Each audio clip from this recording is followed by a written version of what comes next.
Hello, এটা হচ্ছে নবমীর দিনের মিনি ব্লগ। তো আমরা সবাই মিলে আবার চলে গেছিলাম ঠাকুর দেখতে।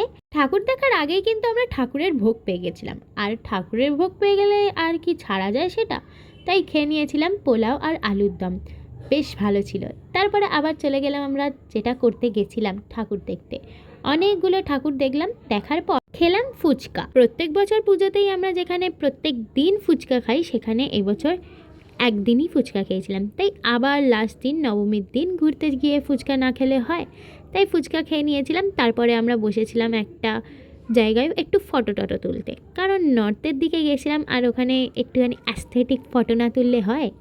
বাট আবার চলে এসেছিলো বৃষ্টি। বৃষ্টি এসেছে তো কী হয়েছে, ঠাকুর দেখার ফটো তোলা বন্ধ করলে হবে না।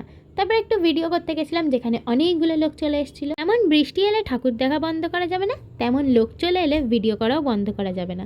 তো আমরা ভিডিও করে তারপরে চলে গেছিলাম আরও একটা ঠাকুর দেখতে, যেটা হচ্ছে কাশী বসলেন।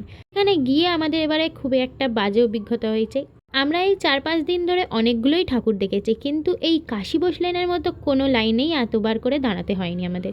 এতবার দড়ি ফেলছিল আর এতক্ষণ পর পর ফেলছিল যে ঠাকুর দেখার ইচ্ছাটাই চলে গেছিলো। তারপরে ওখান থেকে আমরা ঠাকুর অনেক কষ্টে দেখে চলে গেলাম একটা জায়গায় খেতে, যেখানে আমরা 1 প্লেট চাউমিনের অর্ডার দিয়েছিলাম, কিন্তু চাউমিনটা দেখে 1 প্লেট কোনো দিকেই মনে হচ্ছিল না। যাই হোক, পুজো বলে কথা। তারপরে গেছিলাম লাস্ট তালাপত্তরের ঠাকুর দেখতে।